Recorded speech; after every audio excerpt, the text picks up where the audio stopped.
पूरा international panel है, कई एक्सपर्ट्स दुनिया के अलग अलग हिस्सों से हमारे साथ जुड़े हुए हैं।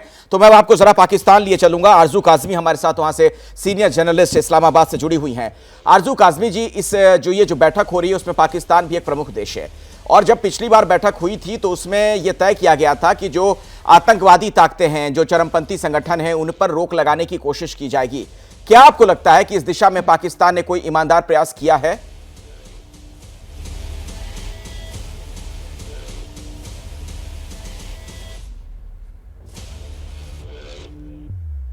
मुझे लगता है कि पाकिस्तान ने कुछ ना कुछ काम इसके ऊपर ज़रूर किया है, क्योंकि अगर ऐसा ना होता तो FATF की कई पॉइंट्स जो हमने क्लियर किए हैं, बल्कि ऑलमोस्ट सारे क्लियर कर लिए हैं, वो ना हुए होते।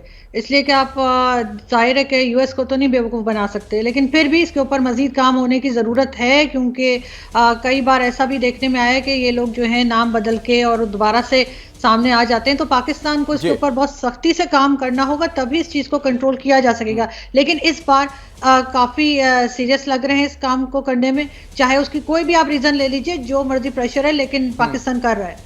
पाकिस्तान कर रहा है, ऐसा आपको लगता है? मैं जरा अभिषेक उपाध्याय का रुख करना चाहूंगा, समरकंद से हमारे साथ लगातार जुड़े हुए हैं। उसके बाद बाकी मेहमानों के पास में जाता हूं।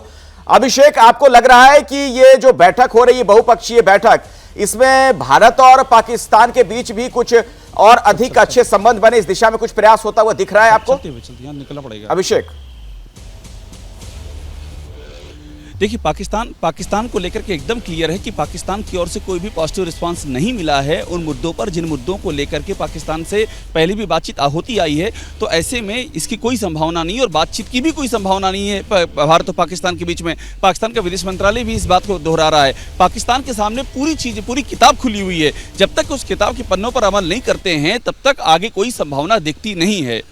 अखिलेश, बहुत बहुत शुक्रिया इस पूरी जानकारी के लिए अभिषेक आपका। मैं आपके पास बाद में वापस लौटूंगा और वहां से लगभग हर जानकारी तो आप पहुंचाते ही रहेंगे, तस्वीरें भी हमारे दर्शकों तक पहुंचाते रहिएगा। बहरहाल, अब मैं युक्तेश्वर कुमार जी आपके पास आना चाहूंगा। चीन मामलों के आप जानकार हैं, हमारे साथ लंदन से जुड़े हुए हैं।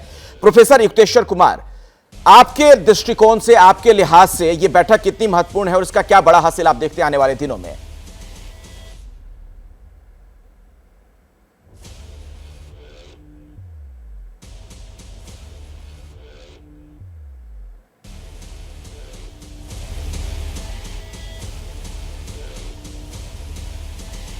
जी, आप शायद मेरी आवाज उन तक नहीं पहुंच पा रही है।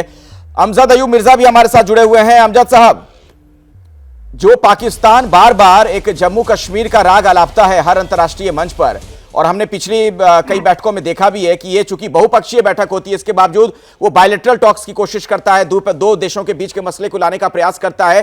क्या आपको लगता है कि जो फटकार पिछले दिनों में पाकिस्तान को इसे लेकर लगी अंतर्राष्ट्रीय मंच पर, कुछ पाकिस्तान पर असर हुआ होगा?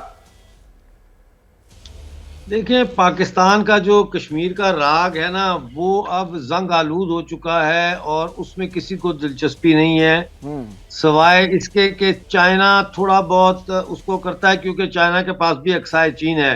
तो चाइना ने पाकिस्तान को वादी की तरफ बिजी रखा हुआ है ताकि अक्साई चीन की तरफ भारत की तवज्जो ना हो। लेकिन जहां तक इसका शंघाई कोऑपरेशन ऑर्गेनाइजेशन की मीटिंग का ताल्लुक है, देखें, इसमें 8 देश शामिल हैं और ये 2001 में बनी थी। 2001 में ये बनी थी कि पॉलिटिक्स, इकोनॉमिक्स और ट्रेड जो है, इसमें हम कोऑपरेट करें। लेकिन आज जो है ये तमाम देश जो है पहले से ज्यादा एक दूसरे के दस्तों गिरेबान हुए हैं। बिल्कुल सही कह रहे हैं 4 मुल्क तो इस वक्त, जी बिल्कुल सही फरमा रहे हैं आप। 4 देश तो इस वक्त जंगी हालत में है। चाइना, ताइवान और इंडिया के साथ जंगी हालत में है। पाकिस्तान जो है वो कश्मीर में जो कुछ कर रहा है जंगी हालत है। इसी तरह से जो आपका अफगानिस्तान जंगी हालत में है, रूस जंगी हालत में है। तो ये बनाई गई थी जिस मकसद के लिए, वो मकसद पहले दिन से ही कामयाब नहीं हो सका। आप मुझे बताएं, how can we achieve political cooperation when Pakistan does not stop interfering in Kashmir? How can there be trade? अभी परसों ईरान से टमाटर आए हैं, भूखा मर रहा है पाकिस्तान, सैलाब में डूबा हुआ है, और पाकिस्तान से टमाटर आए हैं और उसकी वीडियोस वायरल हुई हैं। लोगों ने टमाटर फेंक दिए ये कह के कि ये शिया टमाटर हैं। अब अगर हम इंडिया से भिंडी बेचते हैं तो कहेंगे हिंदू भिंडी है। जिस मुल्क की मानसिकता ये हो, वहां क्या ट्रेड कोऑपरेशन हो सकती है? और इकोनॉमिक कोऑपरेशन जो है, देखिए मुझे एक बात बताएं, पाकिस्तान भी इसका मेंबर है, चीन भी मेंबर है, भारत भी मेंबर है। पाकिस्तानी मकबूजा गिलगित बल्तिस्तान एक डिस्प्यूटेड एरिया है। How is China building CPEC, China Pakistan economic corridor through a disputed land?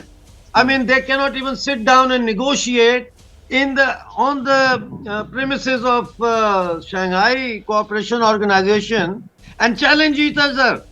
कैसे चाइना जो है वो हमारे गिलगित बल्तिस्तान में और POJK में जो है वो ये इकोनॉमिक कॉपरेशन है, ये तो इकोनॉमिक घुसपैठ है, ये तो इकोनॉमिक हैगनिज्म है, ये तो पॉलिटिकल मैनिपुलेशन है, ये ट्रेड नहीं है, ये इंपीरियलिस्ट एक्सपेंशनिज्म हो रही है चाइना की इस पूरे खिते में। क्या इसको चैलेंज किया जा सकता है? नहीं किया जा सकता। इसलिए मैं समझता हूं कि फारसी में कहते हैं नशिस्तन गुफ्तन बर्खास्तन, इंग्लिश में इसका तर्जुमा है हेलो हाय एंड बाय। ये मीटिंग इससे ज्यादा कुछ नहीं कर सकती। ये बड़ी अच्छी बात आपने कह दी। जैसे ही घड़ी का काटा दोपहर 2:30 पे आए, बबीता जी का दिल सास बहू साजिश के लिए मचल जाए। और ये है इनकी बहू, पूरे दिन ऑफिस की टेंशन हो जाए गॉन जब ये करें अपना फेवरेट शो फ्री टाइम पे ऑन। इनकी तरह आप भी देखिए अपना फेवरेट शो अपने टाइम पर और डाउनलोड कीजिए ABP लाइव ऐप अपने स्मार्ट टीवी पर।